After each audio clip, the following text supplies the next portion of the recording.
রব্বুল আলামিনের শানে যে আল্লাহ রব্বুল আলামিন আমাদেরকে পবিত্র জুমার নামাজ আদায় করার জন্য শুক্রবারের দিন, পবিত্র জুমার দিনে দুনিয়ার সব কিছুকে বাদ রেখে আল্লাহ পাক আমাদেরকে মেহেরবানি করে মসজিদে আসার তৌফিক দিলেন, বলে আলহামদুলিল্লাহ।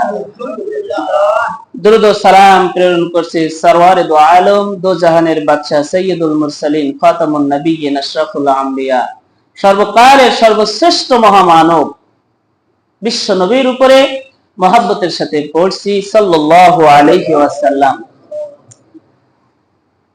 এমন একটি দিনে আমরা আল্লাহ রাসূলের প্রশংসা করলাম।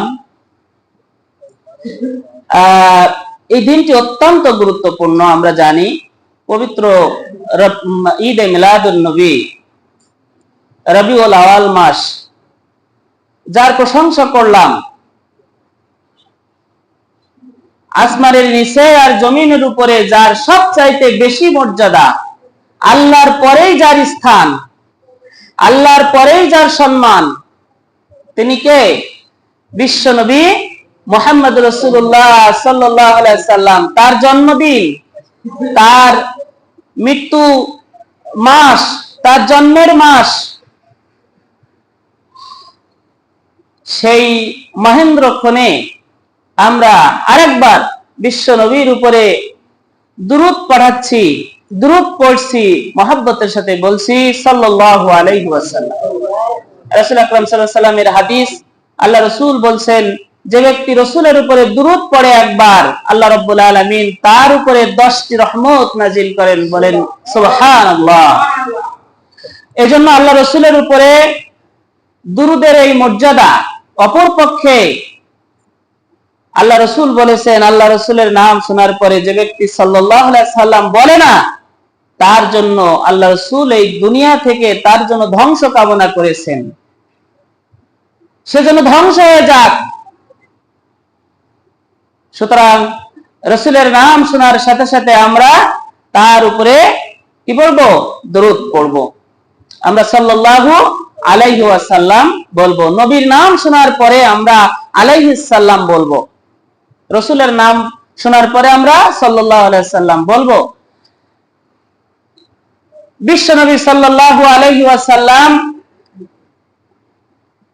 আজকে থেকে আরো 1550 বছর আগে এমন একটি সময় এই দুনিয়াতে এসেছিলেন যখন মানুষ আর মানুষ ছিল না। কি বলেন? ঈসা আলাইহিস সালামকে আল্লাহ রাব্বুল আলামিন আসমানে তুলে নেওয়ার পরে আর বিশ্ব নবীর আগমনে এর মাঝখানে 200 বছর কোন দুনিয়াতে নবী ছিল না। এই 200 বছরে মানুষ আর মানুষ ছিল না।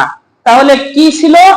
মানুষের হাত ছিল, পা ছিল, আমাদের মতোই তারা মানুষ ছিল, কিন্তু মনুষ্যত্ব তাদের ভিতরে ছিল না, তাদের ভিতরে সামাজিকতা ছিল না, তাদের ভিতরে যে মোরালিটি, মানবিক গুণ যেগুলো বলে, তা একটাও ছিল না।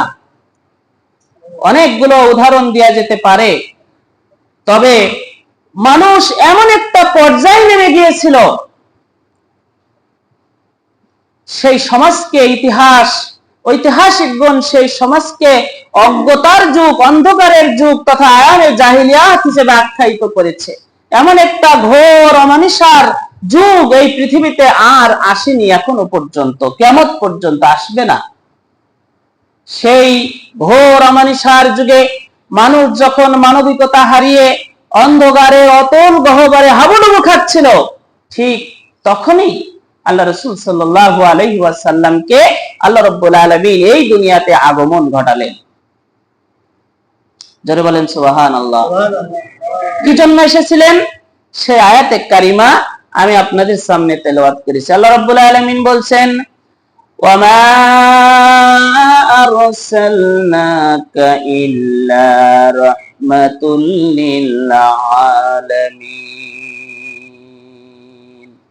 আল্লাহ রাব্বুল আলামিন বলছেন, আমি তোমাদের রাসূলকে শুধুমাত্র এই দুনিয়াতে প্রেরণ করেছি রাহমাতুল লিল আলামিন, তথা সমগ্র বিশ্ব জাহানের একমাত্র রহমত করে আমি আমার বন্ধুকে দুনিয়াতে পাঠিয়েছি। বলেন সুবহানাল্লাহ।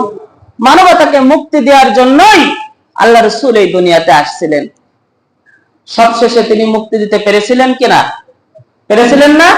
গত শুক্রবারের আলোচনা মনে থাকার কথা যে ইসলামী দাওয়াত নিয়ে, আল্লাহর পক্ষ থেকে দাওয়াতি মিশন নিয়ে আল্লাহ রাব্বুল আলামিনের হাবিব দুনিয়াতে এসেছিলেন।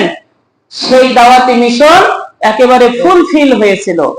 সবশেষে আল্লাহ পাক ঘোষণা দিয়েছিলেন, সার্টিফিকেট দিয়েছিলেন যে হ্যাঁ, আজকে যে উদ্দেশ্য নিয়ে রাসূলকে দুনিয়াতে প্রেরণ করা হয়েছিল 63 বছর আগে, 63 বছর পরে যে তার সত্যায়ন করলেন স্বয়ং আল্লাহ রাব্বুল আলামিন।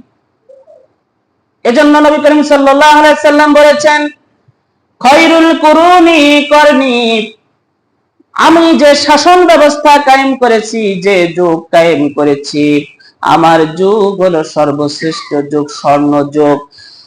আমি যে শাসন ব্যবস্থা, আইন বিধান আমি কায়েম করেছি মানবতাকে মুক্তি দেওয়ার জন্য, নবী করিম সাল্লাল্লাহু আলাইহি সাল্লাম যে সামাজিক ব্যবস্থা, আইন ব্যবস্থা, শাসন ব্যবস্থা কায়েম করেছিলেন, আমার মতো এরকম স্বর্ণ যুগ কিয়ামত পর্যন্ত আর কোন রাজা বাদশা কায়েম করতে পারবে না। পেরেছে কি? এখনো পেরেছে কি? এই পৃথিবীতে 195টা দেশ আছে, প্রত্যেকটা দেশে একজন রাজা আছে, বাদশা আছে, শাসক আছে, কিন্তু নবী করিম সাল্লাল্লাহু আলাইহি সাল্লামের মতো শাসক, সেনাপতি বা রাষ্ট্রপ্রধান কিয়ামত পর্যন্ত, এখন পর্যন্ত হয়নি, আর হবেও না। ঠিক কিনা? কি করে সেই শাসন ব্যবস্থা নবী করিম সাল্লাল্লাহু আলাইহি সাল্লাম সমাজকে উপহার দিয়েছিল? আল্লাহ রাসূল যে কনস্ট্রাকশন, যে কনস্টিটিউশন দিয়ে রাষ্ট্র পরিচালনা করত, সেই কনস্টিটিউশন কোন মানব রচিত কনস্টিটিউশন ছিল না। সেই সংবিধান মানুষের লেখা কোন সংবিধান ছিল না। সেই সংবিধান পাঠিয়েছিল স্বয়ং আল্লাহ রাব্বুল আলামিন। কে পাঠিয়েছিল? যার নাম হলো কি? কোরআন।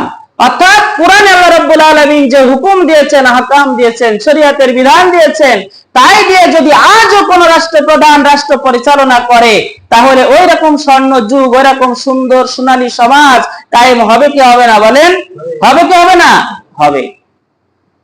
সুতরাং আল্লাহ রাসূল বলেছেন যে আমার যুগটা হলো সর্বশ্রেষ্ঠ যুগ। সম্মানিত উপস্থিতি, নবী করিম সাল্লাল্লাহু আলাইহি সাল্লাম এমন একটি সময় দুনিয়াতে আসছিলেন যখন জুয়া খেলা, মদ খাওয়া, নারী